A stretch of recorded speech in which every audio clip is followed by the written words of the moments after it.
다니엘 7장 9절부터 14절까지 제가 읽습니다. 내가 보았는데 왕자가 놓이고 옛적부터 항상 계신 이가 좌정하였는데 그 옷은 희기가 눈 같고 그 머리털은 깨끗한 양의 털 같고 그 보좌는 불꽃이요 그 바퀴는 붙는 불이며 불이 강에서 흘러 그 앞에서 나오며 그에게 수종하는 자는 천천히요 그 앞에 시위하는 자는 만만이며 심판을 베푸는데 책들이 펴 놓였더라. 그때에 내가 그 큰 말하는 작은 뿔의 목소리로 인하여 주목하여 보는 사이에 짐승이 죽임을 당하고 그 시체가 상한 바 되어 붙는 불에 던진 바 되었으며 그 남은 모든 짐승은 그 권세를 빼앗겼으나 그 생명은 보존되어 정한 시기가 이르기를 기다리게 되었더라. 내가 또 밤 이상 중에 보았는데 인자 같은 이가 하늘 구름을 타고 와서 옛적부터 항상 계신 자에게 나와 그 앞에 인도되매 그에게 권세와 영광과 나라를 주고 모든 백성과 나라들과 각 방언하는 자로 그를 섬기게 하였으니 그 권세는 영원한 권세라 옮기지 아니할 것이요 그 나라는 패하지 아니할 것이니라. 아멘. 다니엘 선지자가 내 짐승에 대한 꿈, 또 나아가 이상을 보면서 계속하여 그가 본 이 이상들이 나와 있습니다. 다니엘 7장 9절입니다. 내가 보았는데 왕좌가 놓이고 옛적부터 항상 계신 이가 좌정하였는데 옛적부터 항상 계시니라. 전능하신 아버지 하나님을 말씀합니다. 그 옷은 희기가 눈 같고 그 머리털은 깨끗한 양의 털 같고 그 보좌는 불꽃이요 그 바퀴는 붙는 불이며 항상 계신 이가 좌정하셨다.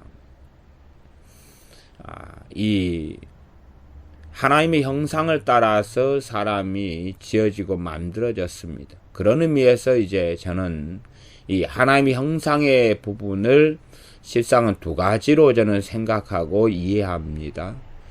물론 많은 신학자들 나아가서 종교 개혁자들은 이 하나님의 형상에 대하여서 어떤 식의 해석을 하냐 그러면 이 보좌에 좌정하셨다 그 말은 좌정하셨다는 것은 이 앉았다는 이야기고 앉는 행위는 주로 사람에게 국한되는 것입니다. 사람의 형상 형태를 가진 그런 모양을 의미하는 것이지요.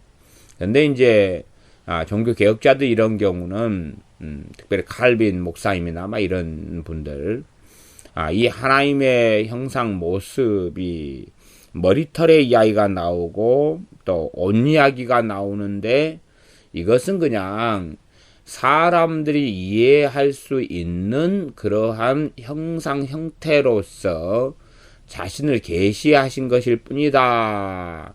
이렇게 그래서 사람의 어떤 모습과 모양이 하나님이 아니다. 이런 것에 비중을 둡니다. 근데 저는 그거보다는 실제로 하나님의 형상을 따라서 사람이 지은 바 되었다는 것은 당연히 첫 번째는 그의 영혼을 이야기하는 것이지요. 마음, 정신, 그리고 이성, 지성 이런 것들을 다 포함한 영혼에 대한 문제, 이것이 하나님의 형상의 부분이다. 사람의 성격, 기질 이런 것.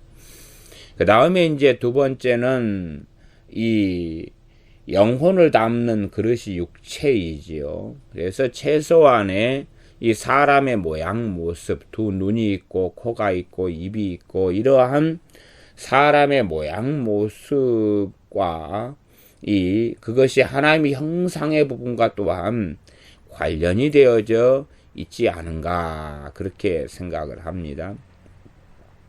물론 우리 주님께서는 사람의 몸을 입으셨고, 지금도 이 변화된 이 사람의 몸을 가지고 계신 분이 우리 주 예수님이시기 때문에 당연히 우리 주님께서는 사람의 모양, 모습을 취하고 계십니다. 나아가 전능하신 아버지 하나님에 대한 이 성경의 묘사들도 사람의 형상, 형태, 모양과 이 관련된 묘사들을 하고 있는데, 저는 그런 묘사들을 문자적인 부분에서 이해를 합니다. 영해적인 부분이 아니라 문자적인 부분으로 보아서 사실 그대로, 실제 그대로 일 것이다, 그렇게 봅니다. 그 머리털은 깨끗한 양의 털 같고 그 보좌는 불꽃이요 그 바퀴는 붙는 불이며. 하나님의 보좌가 놓였는데 그 보좌가 불꽃이다. 계속 보좌에서 불꽃이 나왔다, 이렇게 이해할 수도 있고, 불꽃 자체가, 불꽃 자체가 보좌를 이루고 있다, 이렇게도 말할 수도 있습니다. 그 바퀴는 붙는 불이다. 이게 보좌 밑에가 지금 바퀴가 달려 있는 것에 대한 이야기가 성경에 또한 더 자세하게 기록되어 있기도 합니다. 10절, 불이 강처럼 흘러 그 앞에서 나오며. 불이 강처럼 흘러 나온다. 우리가 큰 강들, 금강이라든지 또 한강이라든지 이러한 또 독일의 나일강이라든지 막 이 큰 강들을 보면 강처럼 흘러나온다는 것이 뭔지를 우리가 이해할 수가 있습니다. 그러지 작은 냇물, 또랑, 수돗물 생각해가지고 강처럼 흘러나온다 그러면 곤란하겠죠. 근데 이러한 장면들이 연상되고 상상하고 생각하는 것이 굉장히 쉽지는 않은 것 같습니다. 왜냐하면 불이 강처럼 흘러나오는데 그 앞에서 수종하는 자가 천천이다. 수종하는 자는 천천이다. 천천은 수천이다, 그 말입니다. 그 다음에 그 앞에 시위하는 자는 만만이다, 아마 수만이다, 그 말이지요. 그렇게 수천과 수만이 수종 들고 있고 시위하고 있는데, 시위하단 말은 그 앞에 서 있다, 그 말, 대기하고 있다, 이런 뜻으로 이해되면 됩니다. 그래서 영어로는 간단하게 스탠딩 하고 있다, 그 말입니다. 어려운 한자 말로 번역됐을 뿐입니다. 그렇게 하나님 앞에서 수종 들고 시위하는 자가 수천이고 수만인데, 그때 보좌에서 강이 불처럼 흘러나온다 그러면은 이 모습이 연상되기가 참 어렵지요. 이게 이 선지자 다니엘은 본 것을 이야기했지만은 본 것을 추격해가지고 이야기했으니 그 세밀한 묘사가 도대체 어떻게 불이 강처럼 흘러나오는데 그 불처럼 흘러나오는 그 불 위에 수종드는 자, 시위하는 자가 있나, 그 아래로 흘러가나, 어떻게 되나, 그런 것까지는 구체적으로 이야기하지 않는다, 그 말이죠.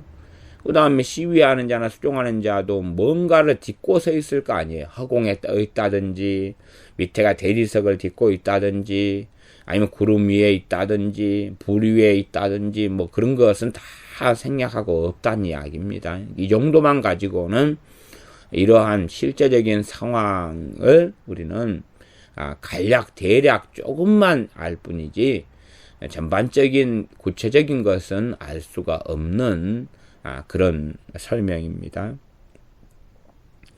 핵심적인 건 그것입니다. 10절 끝에 말이지요. 심판을 베푸는데 책들이 펴 놓였더라.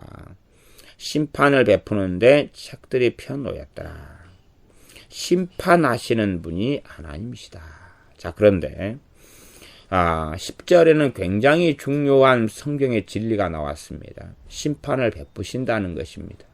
어떤 중요한 성경의 진리냐 그러면 이 사람들은 어떤 이해를 신약 성경을 통해 극단적인 이해를 하는 경향이 있냐 그러면 자꾸 심판 그러니까요. 백보자 심판, 다시 말하면 7년 대환란 이후에 주님 재림하신 이후에 주님께서 하시는 심판대를 생각하는 경향이 있다 그 말이에요. 근데 그것은 최종적인 심판을 이야기합니다. 그 심판을 이야기하는 게 아니에요. 그 최종적인 심판은 아버지께서 주님께 일임하셨습니다. 그래서 그 최종적인 심판 말고 이건 하나님께서 평상시에 하시는 심판을 이야기합니다. 이게 하나님께서는 지금도 뭐하고 계시냐 하면 심판하고 계시는 것입니다. 하나님 심판의 방식이 모든 것을 한순간에 심판하시는 것만이 아니라 어떤 것은 지금 심판하시고 어떤 것은 유보하시고 이런 식의, 그러나 하나님께서는 때마다 하나님의 주권에 의하여 하늘에서는 심판하고 계시다 하는 사실입니다. 그래서 심판하시는데 이것이 최종적인 심판이 아닌 것만 우리가 본문을 통해 확인하면 주님의 하시는 영혼에 대한 심판이 있지요. 영혼, 신자와 불신자가 다 모여서 심판을 주님의 보좌 앞에서 받는 그것을 백보자 심판이라 그러는데 그 심판이 아닌 구별된 심판이고 과거에도 이루어져 오는 심판이고 현재에도 이루어지는 심판이고 주님이 오실 때까지 이루어지는 심판이다 하는 것입니다. 일단은 예로 들면 앞에 벨사살 왕이 있었죠. 메네 데겔 우바르신, 하나님께서 저울에 다 하셨는데 미달되었다. 그래서 나라가 패해진다. 하나님의 저울에 다 하셨다는 것은 뭐 하셨다는 이야기입니까? 심판하셨다는 이야기입니다. 거기에서 심판에서 유죄가 선고되고 말았다는 것입니다. 그 다음에 나중 신약 성경에 헤롯 임금에 대한 이야기가 나오면서 그가 많은 고관들을 불러서 잔치할 때에 그의 음성이 이 하나님의 음성, 신의 음성 같은 것이 되었다. 그건 하나님께서 관여하신 일이고 그는 하나님께 영광을 돌리지 아니하였더니 하나님께서 벌레를 보내서 충을 먹어 죽이셨다. 그것도 심판이 시행된 것입니다. 또한 아나니아와 삽비라 같은 경우에 하나님을 속인 사건, 즉 성령 하나님을 속인 사건. 그래서 너가 성령님을 속인 건 바로 하나님을 속인 거지 않느냐 그러면서 아나니아 삽비라 부부가 베드로 사도의 선고를 통하여 죽습니다. 너가 죽을 것이다. 너 시체가 나갈 것이다. 그렇게 해서 죽임을 당합니다. 이런 것도 다 하나님의 심판의 연장선이다. 이렇게 우리가 이해하고 볼 수가 있습니다. 가룟 유다 같은 경우가 주님을 은 30에 판 다음에 그 다음에 뉘우치고 후회가 돼가지고 그래서 그는 이 피밭 아겔다마라 하는 그곳에 가서 나무에 목을 매달아 자살하려 그럽니다. 그러나 하나님께서는 자살하려 그러는 그 가룟 유다의 줄을 끊어버리시지요. 그리고 그는 곤두박질에서 떨어져 가지고 창자가 터져서 죽습니다. 평안한 죽음을 하나님이 허락하시지 않습니다. 그것은 하나님께서 심판하셨기 때문에 그러하다는 사실입니다. 그러나 그 심판을 그런 면에서 우리는 이 부분적인 심판이다 이렇게 봐야 됩니다. 최종적인 심판은 아니지만 하나님께서는 지금도 심판하고 계시다 하는 사실은 우리가 성경을 통해 알아야 됩니다. 그렇기 때문에 성경 66권 가운데서 하나님이 심판하시는 모습과 장면이 나올 때에 그 장면과 모습이 최종적인 심판에 대한 것인가 아니면 이렇게 일상적으로 이루어지는 절대 주권을 가진 하나님께 속한 심판의 경우인가, 이것을 생각해야 됩니다. 그렇기 때문에 하나님의 징계라 하는 부분도 심판의 한 부분에 속해 있다는 것은 우리가 기억해야 됩니다. 심판을 다른 말로 하면 재판이라는 말로도 바꿀 수가 있습니다. 이 앞에 보면 느부갓네살 왕이 7년 동안 짐승이 되었다. 이것도 하나님의 심판을 받은 경우죠. 그러나 최종적인 심판이 아니라 7년 동안에 선고된 심판이죠. 그래서 이런 하나님의 심판을 통해서 하나님께서는 이 땅을 다스리시는 것을 볼 수 있다 하는 것입니다. 자, 이제 본문의 내용을 이제 구체적으로 심판을 베푸시는 그런 것에 대하여 살펴보겠습니다. 심판을 베푸는데 책들이 펴 놓였더라. 11절. 그때에 내가 큰 말하는 작은 뿔의 목소리로 인하여 주목하여 보는 사이에 짐승이 죽임을 당하고, 작은 뿔의 목소리로 주목하여 본다. 이 작은 뿔이 있는 짐승은 네 번째 짐승이었습니다. 네 번째 짐승은 다시 앞으로 돌아가면은 7장 7절에 나옵니다. 다니엘 7장 7절에 본 넷째 짐승은 무섭고 놀라우며 또 극히 강하며 또 큰 철이가 있어 먹고 부셔뜨리고 그 나머지를 발로 밟았으며 이 짐승은 전에 모든 짐승과 다르고 또 10뿔이 있으므로 8절 내가 그 뿔을 유심히 보는 중 다른 작은 뿔이 그 사이에서 나더니 먼저 뿔 중에 셋이 그 앞에서 뽑혔다. 이 작은 뿔에는 사람의 눈 같은 눈이 있고 또 입이 있어 큰 말을 하였느니라. 이 뿔에 대한 설명이 7장 24절에 나와 있습니다. 넷째 짐승은 23절부터 보면 그 땅의 넷째 나라다. 그 다음에 이는 모든 나라보다 달라서 천하를 삼키고 밟아 부셔뜨릴 것이며 그 10뿔은 이 나라에서 일어날 10왕이다. 10왕이다. 그러니 여기 다니엘서에서 짐승에 대한 해석은 나라로 해석합니다. 나라로 해석합니다. 그 다음에 거기에 뿔이 나는 것은 왕을 해석하여 권력자 왕을 이야기하고 그에 대한 설명이 쭉 나오면서 이어져 갑니다. 이건 다음 시간에 말씀을 전할 때 이제 더 자세히 읽어가면서 살펴볼 부분들에 속하겠습니다.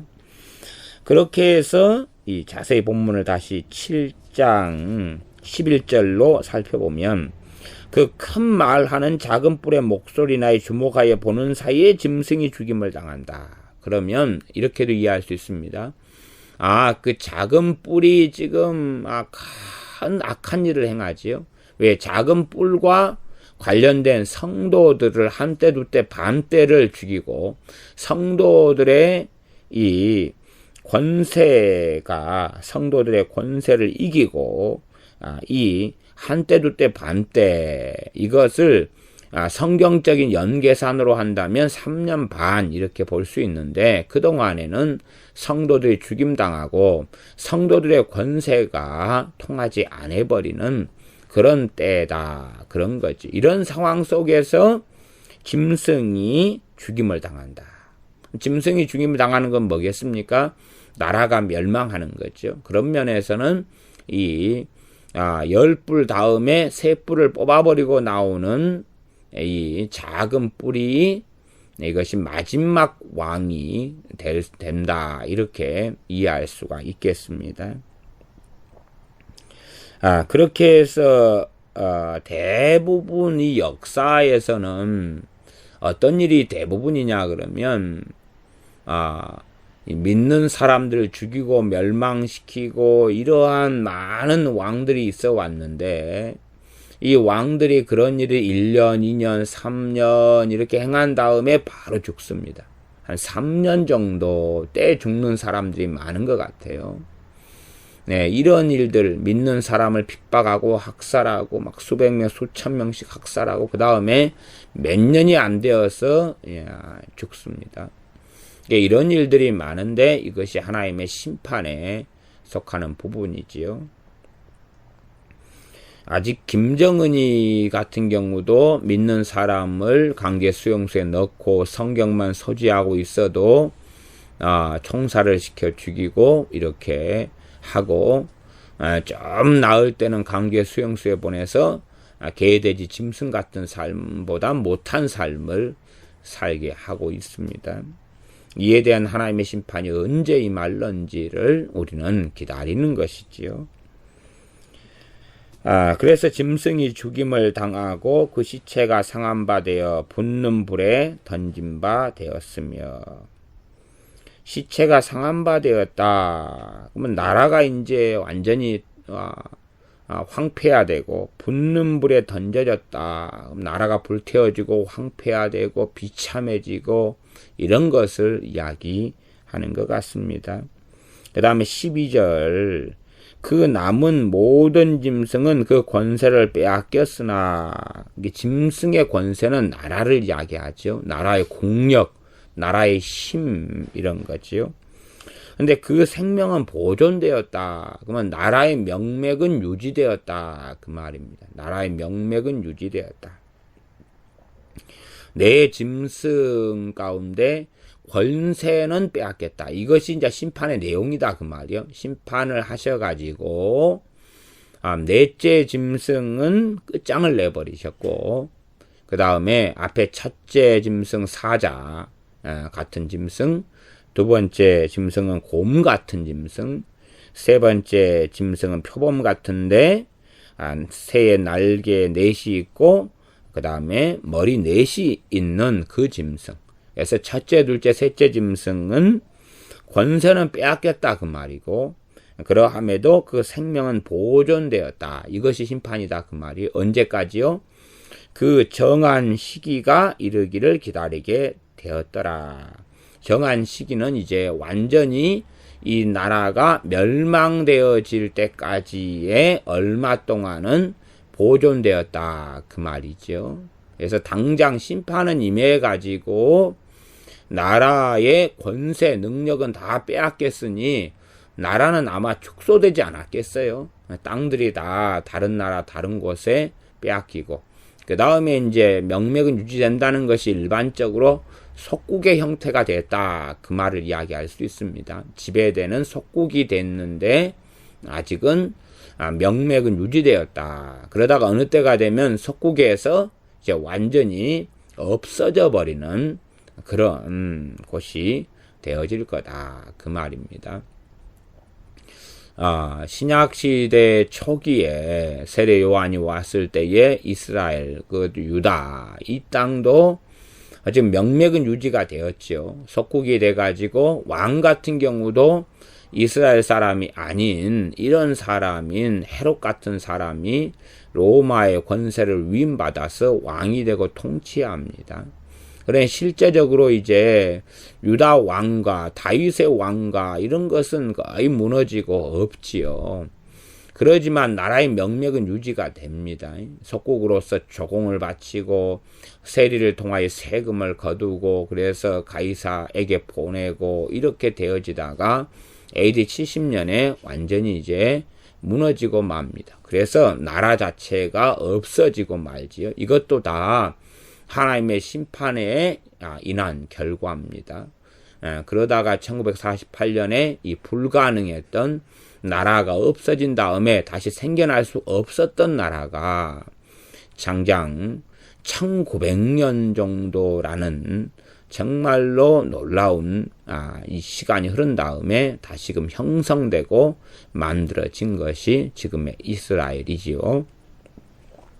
그래서 12절 보면 그 생명은 보존되어 정한 시기가 이르기를 기다리게 되었더라.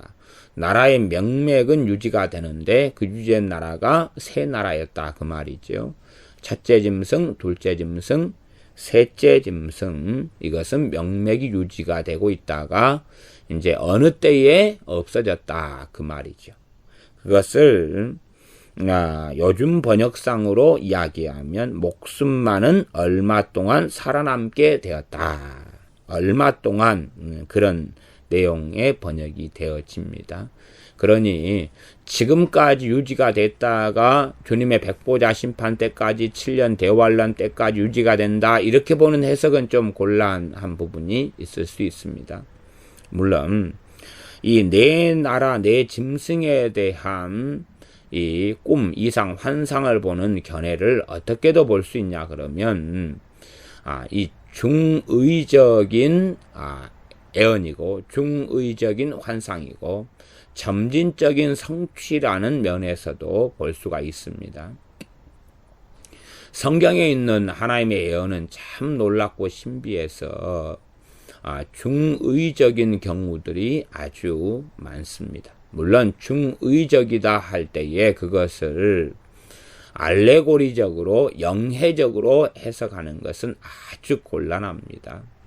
실제적인 하나님의 예언이나 하나님께서 그의 종들을 통해서 하시는 성경에 기록된 환상이나 이상이 중의적인 경우들이 있다. 종종 있다. 그것은 중의적이라는 것은 한 가지 뜻, 한 가지 사건, 한 가지 의미만을 이야기하는 게 아니라 한 가지 이상, 말하자면 두 가지 이상의 의미를 한 이상, 한 환상, 한 하나님께서 하시는 그의 종을 통한 애언에 포함되어 있는 경우가 많다. 중의적인 이런 꿈이라면 그에 대한 성취도 점진적인 성취가 될 수밖에 없는 부분도 있습니다. 점진적인 성취라는 것은 이 꿈이 어느 때에 이루어졌고 그 다음에 또 한 500년 지난 다음에 또 똑같은 꿈인데도 불구하고 또 다른 각도에서 성취되고 이루어지고 하는 것을 점진적인 성취라 그럽니다. 때로는 이제 부분적인 성취라는 말로도 쓰고 사용하기도 합니다. 그런 면에서 이 내 짐승에 대한 이 환상의 부분이 제가 서두에 전 시간에 이 첫째 짐승은 바벨론, 둘째 짐승은 페르시아 바사, 세 번째는 헬라 제국, 그 다음에 헬라 제국이어서 알렉산더 대왕의 네 장군이 갈라져서 헬라 제국의 명맥을 유지해 가는 그런 것. 마지막 넷째 짐승이 로마. 그렇게 해서 이루어졌다. 그 말이죠. 그러나 이것을 중의적으로도 보아서 또 나중에 이러한 네 나라가 이런 양상으로 또 일어나는 그리고 또 성취되는 그런 부분에 여지가 있다. 그런 이야기입니다. 그렇게 해서 12절에는 그 남은 모든 짐승은 그 권세를 빼앗겼으나 그 생명은 보존되어 정한 시기가 이르기를 기다리게 되었더라. 지금 우리가 알다시피 다니엘 7장 1절에는 바벨론 왕 벨사사 원년의 다니엘이 침상에서 꾼 꿈이고 내 속으로 받은 이상입니다. 그렇기 때문에 최소한 네 짐승에 대한 것은 아직은 이루어지지 않은 것이었습니다. 다니엘 선지자 벨사사 원년의 입장으로 하면 당연하게 이 바벨론 왕이니까 바벨론 제국에서 다니엘 선지자가 있었지만 아직 이 바벨론 제국에서 이제 이 바벨론 제국에서 마지막 이제 이 짐승, 첫 번째 짐승인 바벨론 제국이다. 그럴 때에 아직 바벨론 제국의 멸망은 찾아오지 않았다. 그 말이죠. 왜? 벨사살 왕이 이제 왕이 된 그 해니까 아직은 시간이 상당히 남아있는 그런 경우가 되어집니다. 그렇기 때문에 아직은 바벨론이다. 첫째 짐승을 볼 때에 아마 일부 선지자 다니엘은 바벨론이다 그럴 때에 거기에 살아왔기 때문에 이게 첫째 짐승은 바벨론이고 그 다음에 아직 멸망이 찾아오지 않았는데 어느 정한 때가 되면 멸망될 것이라는 것까지 이해했을 수 있습니다. 그 다음에 페르시아 바사, 알렉산더의 헬라 제국, 로마 이런 것은 둘째, 셋째, 넷째 짐승은 아직 다니엘은 경험하지 않은 사건이고 오지 않은 사건, 다시 말하면 미래의 일어날 일이다 그 말입니다. 미래의 되어질 일이다. 그 당시 입장에서 그렇고, 물론 우리 입장에서도 일단은 역사적인 걸로 이리저리 따져보면은 믿음의 사람들이 주로 많이 이해하는 방식으로 이 네 짐승이 과거의 바벨론, 바사, 그 다음에 헬라 제국, 로마 이런 이해가 타당한 면들이 많다. 그럼에도 어떤 여지가 있냐 그러면 점진적이고 중의적인 부분이 충분히 있을 수 있다. 이렇게 볼 수 있습니다. 자, 그러면은 13절에 내가 또 밤 이상 중에 보았는데 인자 같은 이가 하늘 구름을 타고 와서 옛적부터 항상 계신 자에게 나와 그 앞에 인도되매. 지금 하늘에서 벌어진 어떤 사건을 이야기합니다. 인자 같은 이는 누굽니까? 우리 주 예수님이시지요. 주님께서 하늘 구름을 타고 오셨다. 그래서 옛적부터 항상 계신 자에게 나왔다. 하늘 구름을 타고 왔다. 나중에 벌어질 사건인데 우리가 그걸 생각해 볼 수 있습니다. 주님의 승천을 우리가 생각해 볼 수가 있습니다. 주님께서 부활하신 다음에 사순절에 승천하셨는데 40일 동안 이 땅에서 주님께서 주님의 제자들에게 자신을 계시하시고 보이시면서 40일 되는 때에 교회 절기로는 사순절에 승천하셨는데 뭐 타고 가셨지요? 하늘 구름 타고 가셨지요?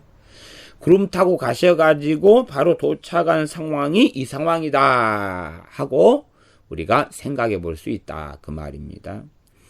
그렇게 구름 타고 가셔가지고 도착했을 때에 14절 벌어진 상황이 이 사건이다 이해할 수 있어요. 주님께서 이 땅에서 자신의 사역, 자신의 일을 다 마감하셨죠. 십자가에서 다 이루었다 그렇게 말씀하셨습니다. 14절 그에게 권세와 영광과 나라를 주고 모든 백성과 나라들과 각 방언하는 자로 그를 섬기게 하였으니 그 권세는 영원한 권세라 옮기지 아니할 것이요 그 나라는 패하지 아니할 것이니라. 주님께서 마태복음 28장에 지상명령, 대위임명령이라 하는 걸로 너희는 가서 모든 족속으로 제자를 삼아 그 말씀을 하시기 전에 하늘과 땅의 모든 권세를 다 내게 주셨으니 라고 주님께서 말씀하십니다. 아마 이것이 이루어지는 때 상황, 이게 성취되는 것, 이것이 아마 주님께서 하늘 구름을 타고 승천하신 다음에 바로 아버지 하나님 앞에 보좌 앞에 도착해서 벌어지는 것이지 않나 생각을 하고 어쨌든 지금의 관점에서는 이미 이루어진 일이 됩니다. 모든 권세, 모든 영광, 모든 나라가 주님께 이제 굴복해야 되고 주님을 섬겨야 되고 주님께 예배해야 됩니다. 주님께서 이 땅에서 사역을 다 마치시고 그 다음에 주님께서 다 이루신 다음에 그러하면 어떤 면에서 이 보좌가 놓인 다음에 여기에 옛적부터 계신 아버지 하나님께서 계시고 우리 주님께서 권세와 영광과 나라와 모든 백성과 나라들과 각 방언하는 자들로 하여금 섬김을 받는 이러한 것이 이루어지는 것도 연장선상에서는 하나님의 심판이다 이렇게 말할 수 있습니다. 그 아들께서 순종함으로 하나님을 영화롭게 하셨고 그래서 그에게 이 모든 것을 주신 것이, 그것도 이 심판의 연장선상으로 우리가 이해할 수 있다 하는 것입니다. 그런 면에서 하나님의 심판이 단순하게 그냥 형벌의 심판만은 아니라 심판 안에가 상급에 대한 것도 함께 포함되어 있는 이러한 심판의 광범위한 범위가 된다. 이렇게 우리가 이해할 수 있을 것입니다. 가령 이제 한 제국이나 한 국가나 이런 것이 생길 때나 혹은 큰 전쟁이 벌어진 다음에 전쟁에 승리한 이후에는 왕이 신하들과 전쟁에 참여하고 공로를 세운 사람들 다 모아놓고 말하자면 이 재판을 한다 이렇게 볼 수 있습니다. 그렇게 할 때에 공과에 따라서 어떤 장수는 전쟁에 패배하고 그렇게 해서 도망가고 그랬다면 그 장수는 와서 유배당하거나 죽임을 당하는 거고, 승리하고 이기고 많은 공헌을 가진 사람들은 거기에서 높은 지위를 주고 영광을 안겨주는 그러한 일들이 될 것입니다. 우리가 에스더서에 나와 있는 모르드게와 하만의 경우도 그런 식의 일이 벌어진 것을 우리는 확인을 합니다. 그렇게 해서 이 다니엘 선지자가 인자 같으니 우리 주 예수님에 대한 것, 나중에 다니엘 선지자 입장으로서는 나중에 되어질 것을 미리 봅니다. 또한 네 짐승에 대한 걸 보았는데 네 짐승 가운데 네 번째 짐승은 멸망을 당해가지고 이 명맥조차도 없어져 버리는 거죠. 없어져 버립니다. 넷째 짐승을 로마로 본다면 지금은 로마는 없어져 버리고 말았습니다. 단지 이제 로마가 바티칸 시티가 있지만 그건 교황이 가지고 있는 그런 것이지, 그것이 과거의 로마라는 제국하고는 상관이 없는 것이 되고 말았습니다. 나중에 로마 같은 경우도 동로마 제국, 서로마 제국 그렇게 된 다음에 실제로 이제 독일 같은 경우가 로마를 먹은 다음에 자기들이 이를 로마를 지배하고 다스리지요. 그러니 로마 제국의 식민들 사람들 이러한 구성원들하고는 전혀 상관이 없는 거예요. 그렇게 되어져서 완전히 이제 명맥조차도 없어져 버리는 것.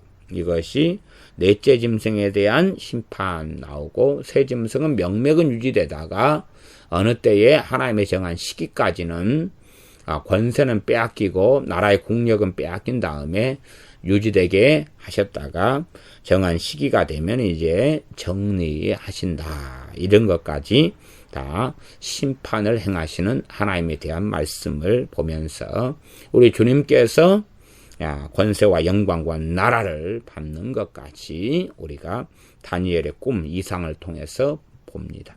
기도하겠습니다. 아버지 하나님, 하나님께서 나라를 세우시고 폐하시며 또한 나라의 권세자들을 심판하시는 것을 봅니다. 지금도 심판의 자리를 베푸시고 이 땅의 역사를 주관하시며 또한 심판하시는 하나님을 봅니다. 나아가서 영원한 심판이 또한 모든 이들에게 기다리고 있을진데 우리가 근신하고 깨어서 주님 앞에 바르고 거룩하고 의로운 삶을 살게 하여 주시옵소서. 우리 주 예수님께서 모든 나라와 권세와 영광을 얻으셨은즉 우리에게서 찬양과 찬미를 받으시고 존귀와 영광을 받으시며 주님을 예배하며 경배하는 하나님의 백성들이 되게 하여 주시옵소서. 예수님의 이름으로 기도하옵나이다. 아멘.